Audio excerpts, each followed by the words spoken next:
শরীফ কর্মসূত্রে কোনো একটা গোরস্থানের দায়িত্বে ছিলেন। মানে একটা গোরস্থান যেখানে বেওয়ারিশ লাশ কবর দেওয়া হয়, উনি ওখানে দায়িত্বে ছিলেন এবং উনাকে সেখান থেকে টাকা দেওয়া হয় এবং উনি সেখানে খুব ছোট্ট একটা ঘর করে ওই গোরস্থানের দায়িত্বে ছিলেন এবং সেখানে কোনো লাশ চুরি হয় কি না হয় সেসব দেখাশোনার জন্য। হঠাৎ করে ওই এলাকায় খবর আসে যে একটা লাশ পাওয়া গেছে, সেটা হসপিটালে 3 দিন যাবৎ আছে এবং পুলিশ ময়না তদন্ত করে। সেটা হয়তো বা আজকে, মানে ওই দিন তার ওখানে আসবে এবং ওই লাশ দাফন তাকেই করতে হবে। তো তিনি সেরকম চিন্তা ভাবনা নিয়েই প্রস্তুত থাকেন। প্রত্যেকটা লাশ যখন ওনার কাছে আসে, উনি যখন ওখানে কবর দেন, ওনার কাছে লাশগুলো দেখে উনি খুব আফসোস করেন এবং ওনার কাছে মনে হয় যে মানুষগুলো পৃথিবীতে মানে এতদিন বেঁচে ছিল, কত আনন্দ ফুর্তি করেছে, এখন এর অবস্থান হবে কবরে। এই লাশটা দেখে তার একটা বারের জন্য মনে হয়নি যে এই লাশটা মানে এরকম হবে। লাশটা এমন অবস্থা ছিল যে ওই লাশের প্রতি তার কোনো কাজ করে নাই। তো তিনি যখন লাশ কবর দিতে যান তখন তার সঙ্গে আরও একটা ছেলে ছিল।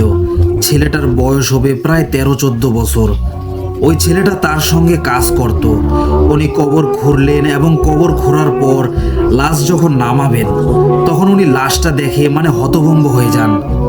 লাশটার এমন অবস্থা ছিল যে ওই লোকটাকে এমনভাবে খুন করা হয়েছিল যে তার থাকার স্থানটাও ঠিক সেখানেই ছিল। তো ওই দিন রাতে হঠাৎ করে তার ঘুম ভেঙে যায়। রাত 10টা কি 10:30টার মতো হবে। ঘুম ভেঙে যায়। তো ঘুম ভাঙার পর উনি যখন বাইরে বের হয়ে আসেন, উনি যেটা লক্ষ্য করেন সেটা হচ্ছে যে উনি লাশটাকে কিছুক্ষণ আগেই কবর দিয়ে আসলেন। ওই লাশটি ওখানে মানে কিছু দাঁড়িয়ে আছে। উনি দেখলেন যে কিছু একটা দাঁড়িয়ে আছে। তো উনি জিনিসটা দূর থেকে দেখে উনি আস্তে আস্তে কাছে যান। কি হতে পারে, তিনি একদমই ভয় পাননি, যেহেতু তিনি এগুলোর সঙ্গে পরিচিত ছিলেন।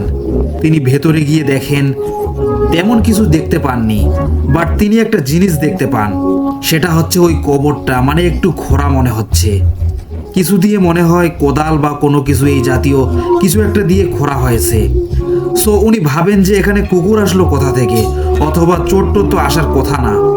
সেখানে ওনার মাথায় এই জিনিসটা কাজ করেছে যে বাউন্ডারিটা এমনভাবে ছিল একটা কুকুরও ঢোকার কথা ছিল না, সেখানে মানুষ ঢোকার তো প্রশ্নই আসে না। তো উনি আবার মাটিটা জায়গা মতো ঠিকঠাকভাবে দিয়ে উনি রুমে চলে যান এবং রুমে যখন যান তখন ওনার ওই দিন কেন যেন আর ঘুম আসছিল না, খুব অস্বস্তি বোধ করছিলেন উনি। তো উনি আবার বাইরে বের হয়ে আসেন এবং তখন রাত প্রায় 2টা-2:30 বাজে। ওনার ভাষ্য অনুযায়ী বাইরে বের হয়ে আসেন এবং বের হয়ে এসে উনি দেখেন যে ওই লাশের কাছে মনে হচ্ছে যে কোদাল দিয়ে কেউ একজন মাটি খুঁড়তেছে, মানে মাটি তুলে ফেলে দিচ্ছে কবরের উপর থেকে। উনি ব্যাপারটা আসলে বোঝার জন্য উনি যখন ভেতরে যান এবং ভেতরে গিয়ে উনি দেখেন যে কবরে কেউ নেই। তো উনি আবার বাইরে বের হয়ে আসেন এবং তখন উনি যেটা দেখতে পান, ওই যে গোরস্থানটা মানে যে লাশটা কবর দেওয়া হয়েছে এবং যেখানে লাশের জানাজা করানো হয়, ওই জানাজা করানোর ওই জায়গাটাতে লাশটা শুয়ে আছে, মানে লাশটা ওখানে রেখে দেওয়া। তো উনি আসলে যেহেতু কাফন দিয়ে মোড়ানো, উনি ভাবলেন কি ব্যাপার, এখানে লাশ রেখে গেল কে?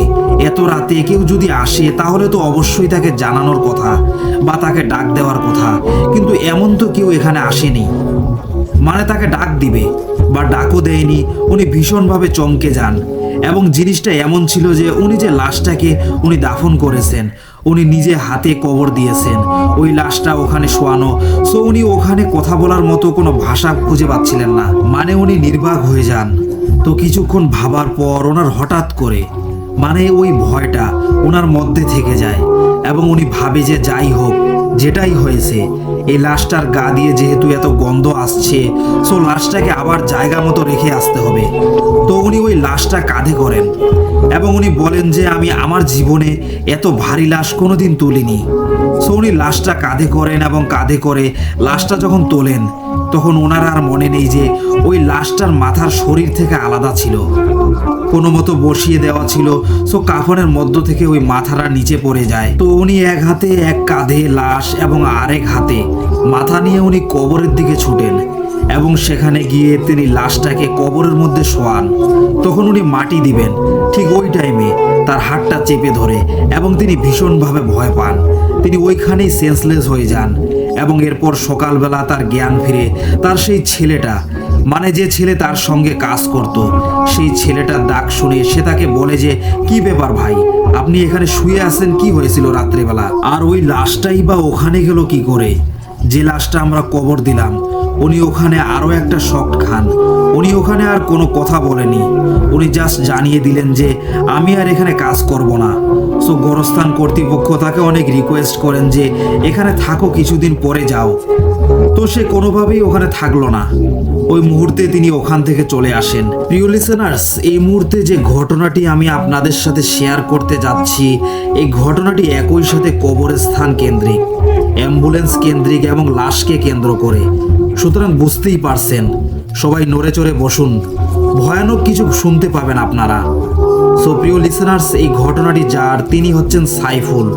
উনি পেশায় একজন অ্যাম্বুলেন্স চালক, ওনার বাড়ি কুমিল্লা। এই ঘটনাটি আসলে ওনার সাথে ঘটেনি, ঘটেছে ওনার বোনের পরিবারের সাথে। কারণ ওনার বোনের পরিবার চট্টগ্রাম শহরে থাকতেন। ওনার বোন, তার হাজবেন্ড, তার শ্বশুর শাশুড়ি, তার দেবর, ননদ সবাই মিলে চট্টগ্রাম শহরের একটা জায়গায় থাকতেন। ঘটনাটির সময় 2009 সাল। যেই বাড়িতে ওনারা থাকতেন, বাড়িটা বেশ একটি বড় জায়গা নিয়ে অবস্থিত। ওনারা যখন ওই বাড়িতে থাকা শুরু করেন, স্থানীয় কিছু মানুষজন ওনাদেরকে বলেন যে এই জায়গাতে অনেক পুরাতন একটি কবরস্থান ছিল, বহু বছর এখানে কোনো কবর দেওয়া হয় না, এবং অনেক পুরাতন কবর হওয়ার কারণে আস্তে আস্তে কবরগুলো বিলীন হয়ে গেছে। অনেকদিন এই জায়গাটি বিরান পড়েছিল, পরে বিক্রি হয়ে যায় এবং বাড়ির মালিক এখানে একটি বাড়ি তৈরি করে। কিন্তু বাড়িটি আসলে আধুনিক অবকাঠামোর যে রুলস এটা মেনটেন করে এটা তৈরি হয়নি। কারণ হচ্ছে এই বাড়ির ওয়াশরুমটা ঘরের বাইরে ছিল এবং আশেপাশের কিছু মানুষ এটাও বলেছিল যে ওয়াশরুমটা যেখানে তৈরি করা হয়েছে সেখানে অনেকেই মানা করেছিল এই জায়গাটাতে ওয়াশরুম না করতে। কারণ ধারণা করা হয়েছিল ওয়াশরুমে যে জায়গাতে তৈরি করা হয়েছে সেখানেও একটি কবর ছিল। যাই হোক, বাড়িটা তৈরি করা হয়। ওই বাড়িতে সাইফুল ভাইয়ের বোন, বোনের হাজবেন্ড মানে সাইফুল ভাইয়ের দুলা ভাই, বোনের শ্বশুর শাশুড়ি, দেবর, বোন, ননদ সবাই থাকতেন। শুরুর দিকে খুব অল্প কয়েকদিনের জন্য তেমন কোনো প্রবলেম তারা ফেস করেননি। এর কিছুদিন পর থেকেই অদ্ভুত কিছু সমস্যা ওনারা ফেস করতে থাকেন। যেমন এক রাত্রে ওই বাড়ির প্রত্যেক সদস্য ওনারা শব্দ শুনতে পান, বাড়ির উঠানে কেউ একজন হাঁটাহাঁটি করছে। তখন সাইফুল ভাইয়ের যে দুলা ভাই মানে বোনের হাজবেন্ড উনি উঠেন, উনি দরজা খুলে দেখেন যে উঠোনে কালো ছায়ার মতো কিছু একটা হাঁটাহাঁটি করছে। উনি যখন বলেন যে এই কে, তখনই সেটি মিলিয়ে যায়। তো এই যে হাঁটাহাঁটির যে বিষয়টি, এটি যে নতুন ছিল তা কিন্তু নয়, এটি কিন্তু প্রতিদিন ঘটা শুরু করে। আর ওয়াশরুমটা যেহেতু বাইরে, এই জন্য কি করতো, যদি কেউ রাত্রেবেলা ওয়াশরুমে যেত আরেকজনকে ডাক দিত, এই জন্য তিনি সাথে যেতেন, কাছাকাছি থাকতেন। তারপর আবার ওয়াশরুম থেকে বের হয়ে হাত মুখ ধুয়ে আবার ঘরে চলে আসতেন। এভাবেই তারা মোটামুটি অভ্যস্ত হয়ে গিয়েছিলেন। এক রাত্রে ঘটে আরেক ঘটনা সাইফুল ভাইয়ের বোনের সাথে। এই ঘটনাটি ঘটেছিল উনি রাতের বেলা ওয়াশরুমে যাওয়ার জন্য বের হবেন, তখন ওনার হাজবেন্ড পাশে ঘুমাচ্ছিল। যদিও বলা ছিল যে ওয়াশরুমে যাওয়ার দরকার হলে যেন তাকে ডাক দেয়। উনি চিন্তা করেন যে এত রাত্রে ডাক দিব, থাক, এখন আর ডাকার দরকার নাই, কারণ ইলেকট্রিসিটি ছিল, বারান্দায় আলো ছিল, ব্যস্ত। উনি একাই দরজা খুলে ঘর থেকে বের হন। তিনি যখনই দরজা খুলে ঘর থেকে বের হয়ে এসেছেন, তখনই তিনি দেখেন উঠোনে প্রচণ্ড একটি মানুষের মাথা। এই মাথাটি উঠোনে লাফালাফি করে একদিক থেকে আরেক দিকে যাচ্ছে। ওই মাথাটি যখন টের পায় যে সাইফুল ভাইয়ের বোন ঘর থেকে বের হয়েছে, তখন ওই মাথাটি লাফিয়ে লাফিয়ে সাইফুল ভাইয়ের বোনের দিকে আগাতে থাকে। সাইফুল ভাইয়ের বোন প্রচণ্ড ভয় পান, জোরে একটা চিৎকার দিয়ে ঘরে ঢুকেই দরজা বন্ধ করে দেন। ওনার হাজব্যান্ড তখনই ঘুম থেকে উঠে যে কি হয়েছে, তখন বলে যে উনি এটা দেখেছেন। ওনার হাজব্যান্ড তখন টর্চ নিয়ে ঘর থেকে বের হয়ে যান।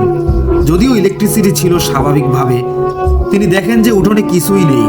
তখন উনি ওনার স্ত্রীকে বলেন যে তোমাকে তো বলেছিলাম যে বাইরে যাওয়ার সময় আমাকে ডাক দিতে, তুমি ডাকো নাই কেন?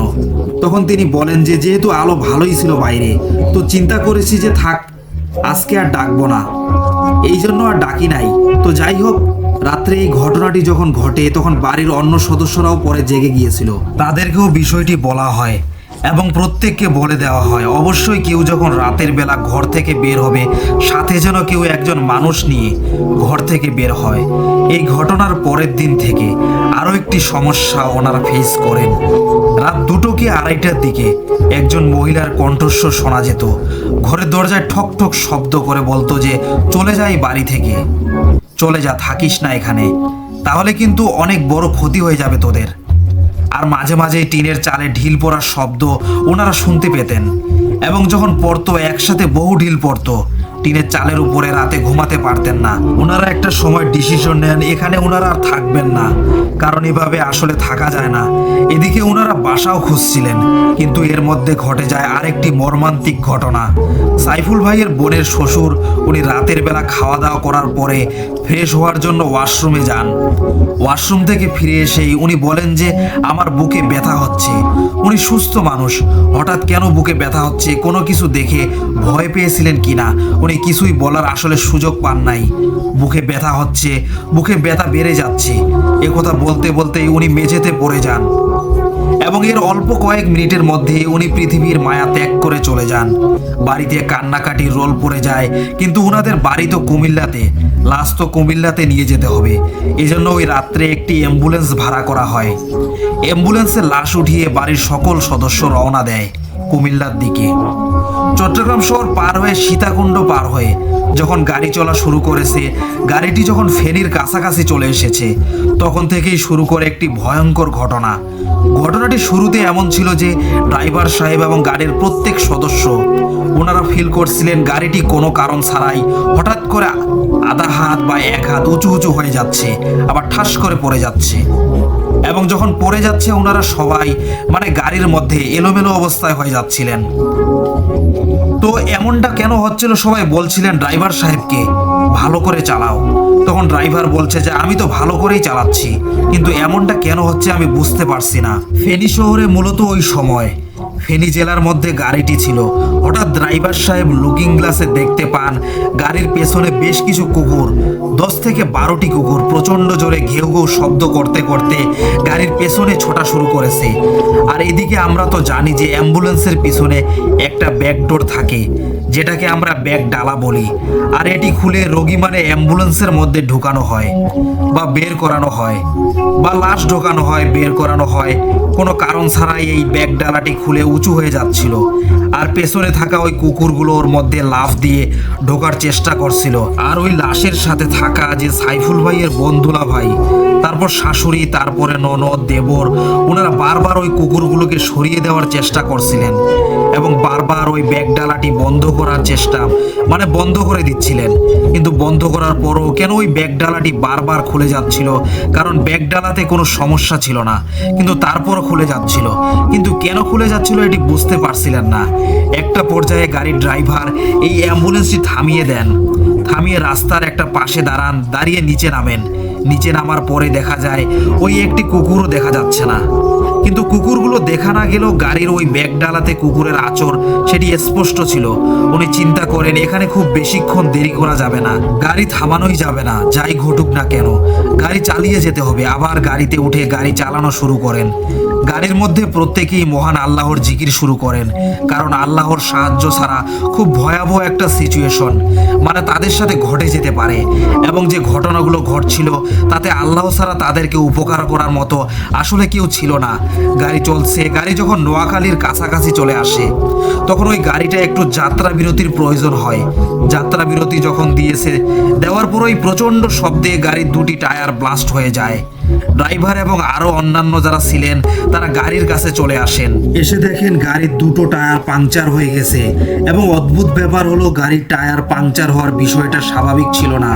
কারণ হচ্ছে তারা গাড়ির টায়ারের দিকে তাকিয়ে দেখে কোনো ভয়ানক প্রাণী তার শক্তিশালী সূচালো দাঁত দিয়ে টায়ারের উপর কামড় দিয়ে টায়ারের একটি অংশ ছিঁড়ে নিয়ে চলে গেছে।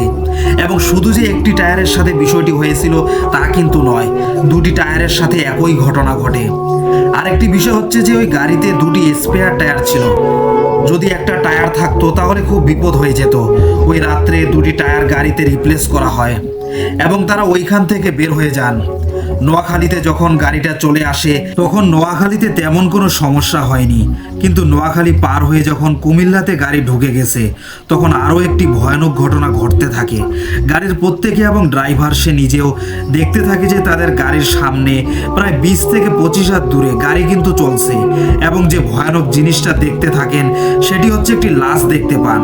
সেই লাশটি সাদা কাপড়ে মোড়ানো ছিল, ওই লাশটি শূন্যে ভাসছে, গাড়ি আগাচ্ছে, ওই লাশটিও সামনের দিকে এগোচ্ছে, এবং লাশটি একবার ডান পাশে একবার বাম পাশে যাচ্ছিল, এবং কোনো একটা ভয়ানক আওয়াজ তারা শোনেন, এবং সেই আওয়াজটি এমন ছিল, তোদের গাড়িতে থাকা লাশটি দিয়ে যা, না হলে কিন্তু সবাই মরবি, এই গাড়িটা এখন অ্যাক্সিডেন্ট হবে, যদি বাঁচতে চাস লাশটি দিয়ে যা।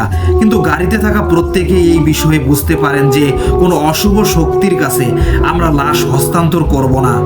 অশুভ শক্তি যত শক্তিশালী হোক না কেন, আল্লাহর শক্তির সামনে এগুলো কিছুই নয়। আর একটা মানুষের লাশকে কখনোই পিশাচের হাতে আমরা তুলে দিতে পারি না, আর আমাদের প্রিয়জনের লাশ।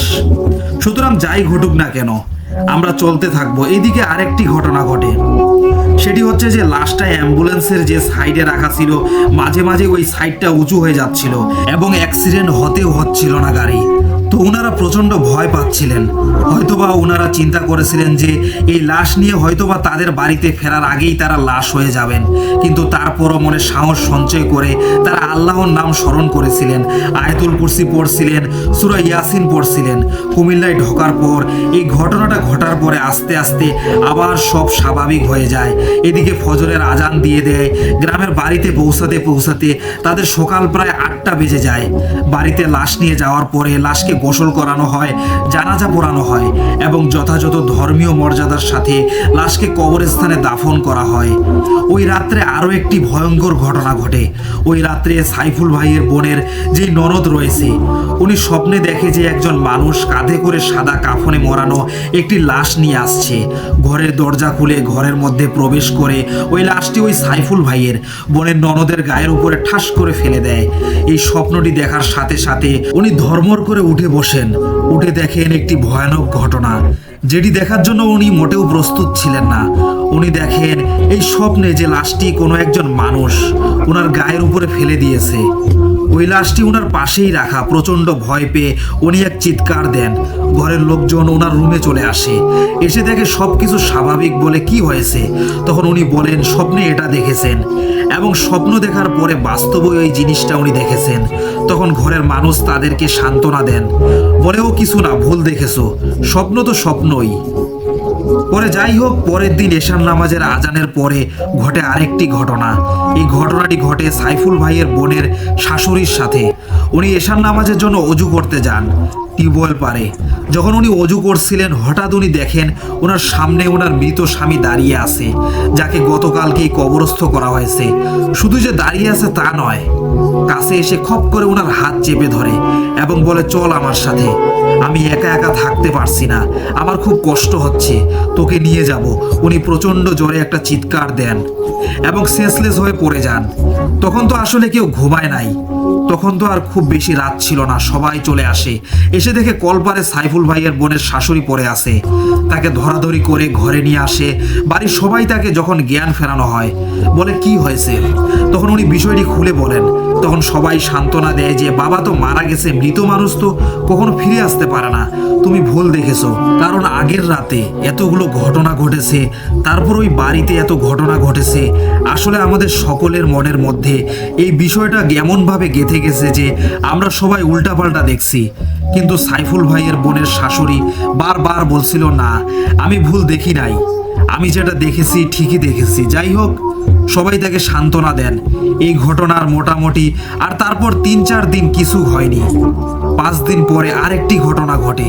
সেটি হচ্ছে সাইফুল ভাইয়ের বোনের শাশুড়ি একটি স্বপ্ন দেখেন। উনি রাত্রেবেলা স্বপ্ন দেখেন যে ওনার মৃত স্বামী কবর ভেঙে একা একাই উঠে আসছে এবং ওনার কাছে এসে বলছে, আমার একা একা থাকতে অনেক কষ্ট হচ্ছে, চল আমার সাথে, চল তোকে নিয়ে যাব। এটা শুনে তিনি স্বপ্নে চিৎকার দেন, আর শুধু তার যে স্বপ্নে চিৎকার আসছিল সেটা কিন্তু নয়, তার এই চিৎকারটা বাস্তবেও আসতেছিল। ঘরের লোকজন চলে আসে ওনার রুমে। তখন কি হয়েছে, তখন উনি বলেন যে উনি স্বপ্নের মধ্যে এই জিনিসটা দেখেছেন। বলে ঠিক আছে, আগামীকালকেই একজন ভালো হুজুরের কাছে নিয়ে যাওয়া হবে, তার কাছ থেকে পরামর্শ নেওয়া হবে যে কি করা যায়। একজন ভালো হুজুরের কাছে নিয়ে যাওয়া হয়। তো হুজুর এই যিনি মারা গেছেন, সাইফুল ভাইয়ের বোনের শ্বশুর, তার জন্য দান খয়রাত সদকা এগুলো করতে বলেন, এবং যারা বিভিন্নভাবে ভয় পাচ্ছিলেন তাদের প্রত্যেককেই একটি করে তাবিজ দেন এবং বলেন যে তাবিজটা রাখবেন। আর এই যে চট্টগ্রামের ওই বাড়িতে থাকা আর যাবে না, ওখানে আপনারা থাকবেন না, থাকলে আরো অনেক ক্ষতি হতে পারে। তো যাই হোক, ওখানে ওনারা আর থাকেন নাই। এরপর থেকে আর কোনো ঘটনা ঘটেনি সেখানে। এই ছিল ঘটনা। সো লিসেনার্স, এবার আমরা পরের ঘটনায় চলে যাব। আসসালামু আলাইকুম ভাইয়া, আপনাদের সাথে যে ঘটনাটা শেয়ার করব সেটা আমার কাজিনের সাথে ঘটেছে একটি ঘটনা। 2012 সাল। ঘটনাটা ময়মনসিংহ মেডিকেল কলেজকে কেন্দ্র করে। তো আমার কাজিন ময়মনসিংহ মেডিকেল কলেজের ফার্স্ট ইয়ারে যখন স্টুডেন্ট ছিলেন 2012-তে, তো তার সাথে ঘটনাটি ঘটে। আমার কাজিন একটা সম্ভ্রান্ত মুসলিম পরিবারের ছিলেন, আর যার কারণে তার নামাজ রোজা এগুলোর প্রতি খুব পালন করতেন। তো সবসময় নামাজের দিকে মনোনিবেশ করতেন, রোজার দিকে সবসময় যতটুকু পারতেন করতেন। তো আমার কাজিন পড়াশোনার দিকে খুবই সিরিয়াস ছিল। তো ফার্স্ট ইয়ারে যখন পড়ে, তো ফার্স্ট ইয়ার সবাই জানে যে অ্যানাটমি সাবজেক্টটা তো ম্যান্ডেটরি। তো অ্যানাটমি সাবজেক্টের যখন ওদের আপনার থিওরিটিক্যাল ক্লাস শেষ হয়ে যায়, তো প্র্যাকটিক্যাল ক্লাসের জন্য স্যার ওদের কিছু গ্রুপ ভাগ করে দেন যে তোমরা ওখানে আর তোমরা ওখানে যে প্র্যাকটিক্যাল করে ফেলবা, মানে মর্গে যে। তোর যেদিন ডেট পড়লো তখন মর্গে চলে গেল ওর গ্রুপের সাথে। তো ওর গ্রুপের মধ্যে একজন সিনিয়র ডক্টর ছিল, ডোম ছিলেন, আরও কিছু ফ্রেন্ডস ছিল যারা ওই গ্রুপে ছিল। তো পরবর্তীতেও স্যার যেগুলো দেখাচ্ছিলেন ও খুব মনোযোগ দিয়ে সেগুলো নোটিস করছিল, নোট করতেছিল খুব ভালোভাবে। চলছিল কিছু সময়, তো হঠাৎ করে ওর দৃষ্টিটা চলে গেল মর্গে। যে লাশটা কাটা হচ্ছিল বা যে লাশটার বডি পার্টসগুলো দেখানো হচ্ছিল সেটার দিকে। তো ওই লাশটার বয়স ছিল 35 থেকে 40 বছরের মতো। গালে খোঁচা খোঁচা দাড়ি ছিল, চোখগুলো একেবারে বন্ধ ছিল না, বোঝা যাচ্ছিল মানে একটু তাকানো তাকানো অবস্থাতে ছিল। ঠোঁটটাও ছিল একদম কালো, গায়ের বর্ণ ছিল একদম ফ্যাকাশে সাদা বর্ণের। আসলে ফ্রিজে লাশটা থাকার কারণে এমন সাদা বা নীলচে বর্ণ ছিল। তো লাশটা দেখে কেমন যেন ওর অসুস্থ ফিল হতে থাকলো। ও ভাবলো হয়তো আমি কাটাছেঁড়া লাশ দেখছি, হয়তোবা লাশের বডির বিভিন্ন পার্টস দেখছি, এই জন্য হয়তোবা অসুস্থ লাগছে। আসলে অস্বস্তি লাগা বা ওইখানে যে মাথা ঘোরানো বা এই ব্যাপারটা সম্পূর্ণ আলাদা। অস্বস্তি লাগাটা হচ্ছে কেমন জানি শরীরের মধ্যে ফিল হওয়া, খুব অন্যরকম ফিল হওয়া। যাই হোক, ও সেটা দেখে আবার পড়াশোনার দিকে মনোনিবেশ করলো। তো ওদের ক্লাসে যখন শেষ প্র্যাকটিক্যাল, ও তখন বেরোতে যাবে, তখন ওর ওড়নাটা যে লাশের হাতের সাথে আটকে গেল। ও খুব পরিষ্কারভাবে দেখলো আসলে আটকে না, একদম ওড়নাটা লাশটা চেপে ধরছে। এটা দেখার পরে ও চিৎকার করলো। ও যখন চিৎকার করলো তখন ডোম বলল যে আরে আপা, এটা তো লাশ চেপে ধরে নাই, এটা তো আঙ্গুলের সাথে বেজে গেছে, দাঁড়ান আমি ছুটাইয়া দেই। তো ডোম এটা ছুটিয়ে দিল। ও খুব ভয় পাইলো। তো ও যখন হলে ফিরলো, তো হলে ফেরার পরেও খুব ভয় পাইলো, মানে ভয় কাজ করলো ওর মধ্যে। দুপুরের লাঞ্চটাও করলো না, এভাবে তার দুপুর কাটলো। বিকেলের দিকেও ওর খুব ভয় লাগলো। তো সারা বিকেল সারা সন্ধ্যা ও হলেই থাকলো। তো রাতের বেলা মোটামুটি পড়াশোনা শেষ করে অজু করে নামাজ পড়বে, ঠিক ওই সময় ও যখন ফিরলো তখন থেকে তার তীব্র মাথা ব্যথা শুরু হইলো। তো মাথা ব্যথা করতেছে, ও করলো কি, তাহলে ঘুমাইলে হয়তো বা সুস্থ হতে পারে, এই জন্য চিন্তা করলো ঘুমাইলো। তো যখন ও ঘুমাইলো, ঘুমের মাঝখানে ও স্বপ্ন দেখতেছিল যে ধ্যানে যেভাবে বসে সেভাবে বসে রয়েছে। আর যে লাশটা ও মর্গে দেখে আসছে, ওর থেকে একটু সামনে লাশটা ঠিক আগের মতোই, খোঁচা দাড়ি, কোকড়ানো চুল ছিল, বুকের মানে একদম পাঁজর থেকে শুরু করে একদম তলপেট পর্যন্ত। কাটা লাশটা নগ্ন অবস্থায় দাঁড়িয়েছিল। ওইটা দেখে না খুব ভয়ে চিৎকার করে ঘুম থেকে উঠে গেল। তো ঘুম থেকে যখন উঠে গেল তখন ওর যারা রুমমেট ছিল সবাই মানে এসে বলল কি হয়েছে। ও বলল স্বপ্ন দেখছি। পরে সবাই হাতে মুখে পানি দিল। পানি দেওয়ার পরে একটু স্বাভাবিক হলো। স্বাভাবিক হলে ও পরে উঠে নামাজ পড়ে, ফজরের নামাজ। ঘুমাইতে গেল। ফজরের নামাজে পড়ার পর যখন ফজরের নামাজ পড়ে ঘুমাইতে গেল, সকালে ঘুম থেকে উঠে ওর গায়ে একদমই শক্তি ছিল না। ও উঠে এসে ক্লাসে যাবে, সে ক্লাস করার মতো শক্তি পাচ্ছিল না। তো কি করবে এটা সেটা ভাবছিল। তো সারা সারাদিনই ওই হলের মধ্যেই কাটলো। বিকালবেলা একটা অজানা আকর্ষণে ও বারবার মর্গের দিকে যেতে চাচ্ছিল, যে মর্গে যাই। ওর এটা মানে হইতে থাকলো যে মর্গে গেলে হয়তো বা এই প্রবলেমের সলভ হতে পারে। তো ও আস্তে আস্তে মর্গের দিকে গেল, ডোমের সাথে কথা বলল, কিন্তু ডোম ওকে কোনোভাবেই অ্যালাউ করছিল না লাশটাকে দেখার জন্য। তারপরও অনেক রিকোয়েস্ট করতে লাগলো। তো মর্গের ভেতরে ঢুকলো, ডোম তাকে ফ্রিজ থেকে লাশটা বের করে দেখাইলো। তো প্রথমবার যখন লাশটাকে ও দেখছিল তখন লাশের চোখ ছিল মানে একদম কালচে রঙের, মানে তারপরে ঠোঁটগুলো ছিল একদম কালো কুচকুচে, আর বডিটা ছিল নীল রঙের মতো। যখন ডোম লাশটাকে দেখাইলো দেখতেছে যে ওর চোখগুলো আগের চেয়েও বেশি খোলা, আর ঠোঁটটা যেমন কালো কুচকুচে ছিল এখন কিন্তু কালো কুচকুচে লাগতেছে না, মানে জীবিত মানুষের মতোই। মানে ওর ফিল হচ্ছিল যে মানে লোকটা জীবিত এরকম। আর তার চেয়ে বড় কথা হলো যে মর্গের অবস্থাটা দেখে মনে হচ্ছিল ওকে খুব চেনা একটা পরিবেশ, খুব চেনা মনে হচ্ছে, খুব জানাশোনা মনে হচ্ছে। মানে ওর এখন আর ভয় লাগতেছিল না। তো ওইখান থেকে বেরিয়ে গেল। ও সেই আগের রাতের মতোই সেই স্বপ্ন দেখলো যে আবার ওই স্বপ্নের লোক আসছে, স্বপ্নে এসে ওইভাবেই দাঁড়িয়ে আছে। ও তখন বলল যে কি চাও আমার কাছে? তখন লাশটা বলছিল তুই আমাকে মুক্তি দে, একমাত্র তুই পারিস আমাকে মুক্তি দিতে, তো তুই ছাড়া আমাকে আর কেউ মুক্তি দিতে পারবে না। তো এবারও আবার ভয় পেয়ে গেল। তখন ওর বান্ধবীরা বলল এক কাজ কর, তুই হয়তো বা ক্লাস বেশি করতেছিস, তোর মেন্টালি বেশি স্ট্রেস নিয়ে ফেলছিস, তুই গ্রামের বাড়ি যা, গ্রামের বাড়িতে ঘুরে আসলে হয়তো বা একটু ভালো লাগবে, তুই তাহলে এই কাজটাই কর। তো চিন্তা করলো হ্যাঁ ঠিক আছে, তাহলে আমি এটা থেকে বেরোনোর জন্য হয়তো আমি গ্রাম থেকে ঘুরে আসলে আমার ভালো লাগবে। সে গ্রামে গেল। গ্রামে সে স্বাভাবিকভাবে দিন কাটানোর চেষ্টা করলো। রাতের বেলা ঠিক একই রকমের স্বপ্ন দেখলো। তো স্বপ্ন দেখতেছে ও মানে আবার স্বাভাবিকভাবে ভয় পাচ্ছে, আবার ঘুমায়, আবার ঘুমাইলে একই রকম স্বপ্ন দেখছে, কিন্তু এবার ভয়ঙ্কর হয়ে ওঠে স্বপ্নটা। ও দেখতেছে একটা ব্রিজের উপরে, ব্রিজের দুইটা পাড়ি ভাঙ্গা, ও মাঝখানে শুধু একা বসে রয়েছে, আর লাশটা এক পারে দাঁড়িয়ে দাঁড়িয়ে হাততালি দিচ্ছে। আমি বলছিলাম তোকে মুক্তি দিতে, আমাকে মুক্তি দিলি না, আমাকে মুক্তি দে, একমাত্র তুই পারিস আমাকে মুক্তি দিতে। ও আবার ভয় চিৎকার করে হয়ে ওঠে। ঠিক পরের রাতেও স্বপ্নটা আরো ভয়ঙ্কর হয়ে ওঠে। ও দেখে যে ও যেখানে ঘুমাচ্ছে সেই রুমটা আস্তে আস্তে ছোট হয়ে আসছে, মানে চারটা দেয়াল, উপরে ছাদ, নিচের ফ্লোর সব আস্তে আস্তে ছোট হয়ে সংকুচিত হয়ে আসছে। ও তখন আরো ভয় পায়, আবার চিৎকার দেয়। ওর বাবা মা চলে আসে, কি হয়েছে তোর? ও তখন পর্যন্ত তার বাবা মাকে ঘটনাটা বলে না। তার পরের রাতে আরো অদ্ভুত ধরনের স্বপ্ন, যেমন ওর ঘরটাতে মানে কোনো এসি করা নাই, কিন্তু তারপরও মানে এমন হিম ঠান্ডা, মানে যেমনটা হচ্ছিল ওই লাশ কাটা ঘরে যে হিমঘরটা ছিল, ওই হিমঘরে যেরকম ঠান্ডা সেই একই ধরনের ঠান্ডা।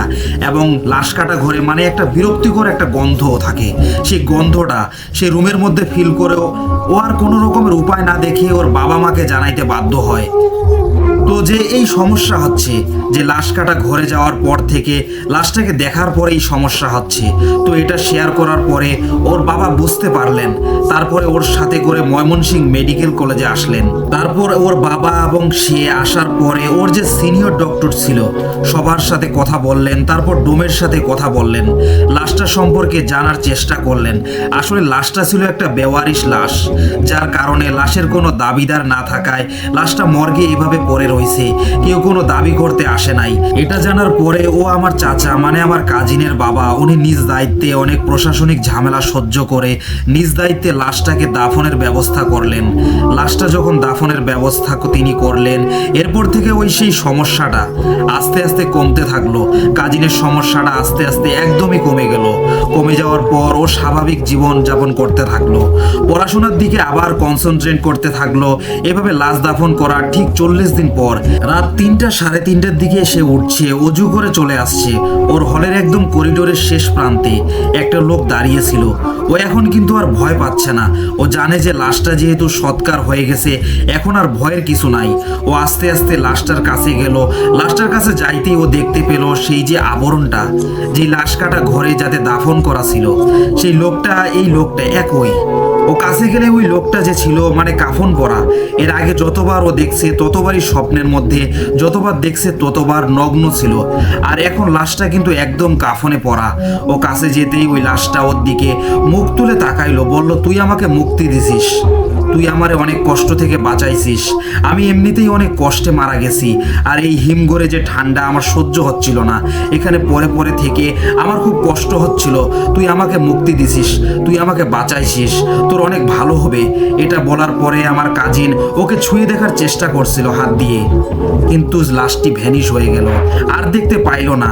এর পরবর্তী সময় আমার কাজিনের সাথে আর কোনো খারাপ কিছু স্বপ্ন বা কোনো কিছু দেখেনি, আর কোনো কিছু ঘটেনি। লিসেনার্স, এবার আমরা পরবর্তী ঘটনার মধ্যে চলে যাচ্ছি। দিনটি ছিল বৃহস্পতিবার। আমি প্রতিদিনের মতো এশার নামাজ পড়ে বাজারে যাই। আজকে বাজারে একটু কাজ ছিল।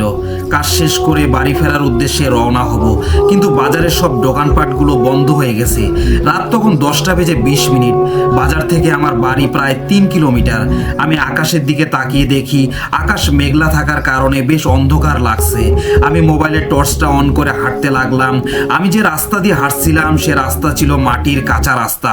রাস্তার বাম পাশে ছিল খাল আর ডান পাশে ছিল পাট ক্ষেত। কিছু দূর হাঁটার পর একটা পূজা মণ্ডপ তার সামনে পড়লো। মণ্ডপের উপর একটা মূর্তি 25 ফুট। তোর পাশে শ্মশান। ঘন অন্ধকারের মধ্যে মূর্তিগুলোকে খুব ভয়ানক দেখা যাচ্ছিল। শ্মশানের দিকে যখন তাকালাম, মনে হয় কেউ যেন একটা ওখান থেকে দৌড়ে আসবে আমাকে ধরতে। কিছুই না দেখে, কিন্তু মনে হচ্ছে কেউ বুঝে আমাকে দেখছে, আমাকে অনুসরণ করছে। আমার পিছনে বুঝি কেউ আসে। দোয়া পড়তে থাকি মনে মনে। প্রথমে দোয়াগুলো ঠিকঠাক হলেও পরে দোয়াগুলো ঠিকঠাক হচ্ছে না। মনে এটা কি হচ্ছে, আমার সাথে প্রচণ্ড ভয় করছে। শরীরটা ভয়ে কাঁপছে। বাড়িতে কল করার জন্য মোবাইল টিপ দিলাম, কিন্তু মোবাইল কোনো নেটওয়ার্ক নেই। আমি সবার সাথে যোগাযোগ করার চেষ্টা করলাম, কিন্তু কারোর ফোনে কোনো ফোন দিতে পারলাম না। আবার হাঁটা শুরু করি। হাঁটতে হাঁটতে কিছু দূর যাওয়ার পর পাশের খালে একটা নৌকা দেখতে পাই। একটু সাহস পাই, নৌকায় লাইট মারি, কিন্তু কোনো সারা শব্দ নেই। আমি জিজ্ঞেস করি কেউ কি আছে, তবুও কোনো সারা শব্দ না পেয়ে নৌকার কাছে যাই। নৌকার ছাউনির ভিতর যখন লাইট মেরে দেখলাম আমার চেনা লোক। গফুর বললাম, কিরে তুই এখন এত রাতে কি করিস? গফুর বলল, আমি না থাকলে আপনাকে কে পার করতো এত রাত্রে বলেন? এমন একটা কথা শুনে আমি মোবাইলের স্ক্রিনের দিকে তাকিয়ে যেটা দেখলাম, আমি অবাক হয়ে গেলাম। আমি যেন আকাশ থেকে পড়লাম। আমি কি দেখলাম? আমি যখন বাজার থেকে বের হচ্ছিলাম তখন রাত 10:20 ছিল, আর এখন রাত 3টা বেজে যায়। এটা কি হলো আমার সাথে? এতক্ষণ আমি কোথায় ছিলাম? খুব বেশি সময় লাগলে 30 থেকে 40 মিনিটের রাস্তা, কিন্তু আমি গফুরকে কিছুই বোঝাতে পারলাম না। গফুরকে বললাম আমাকে একটু পার করে দে। এই বলে আমি গফুরের নৌকায় উঠে বসলাম। নৌকায় পাড়ে ফেরার পর আমি গফুরকে বললাম, গফুর আমাকে বাড়ি পৌঁছে দিবি? গফুর একটু ভেবে ভয় পাচ্ছেন, পরে বলল, চলেন আমার সাথে। আমরা দুজন একসাথে হাঁটছি। কিছু দূর আসার পর আমি খেয়াল করলাম গফুর আমার পিছন পিছন হাঁটে।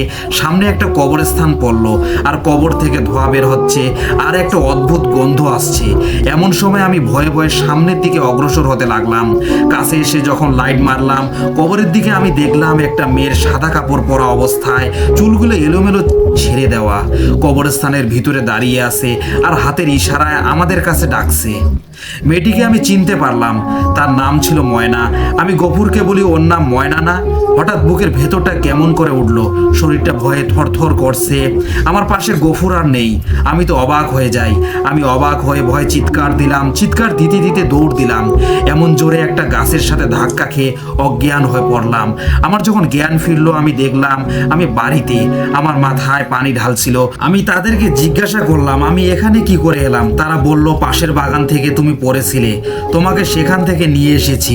আমি তাদেরকে সমস্ত কথা খুলে বললাম, কিন্তু তারা একে অন্যের দিকে তাকাচ্ছে, এমনভাবে যেন তাকাচ্ছে আমি মিথ্যা কথা বলতেছি। পরে জানতে পারলাম গফুর ও ময়না একে অন্যকে ভালোবাসতো। গফুর ছিল নৌকার মাঝি, আর ময়নার বাপ ছিল প্রভাবশালী ক্ষমতাবান।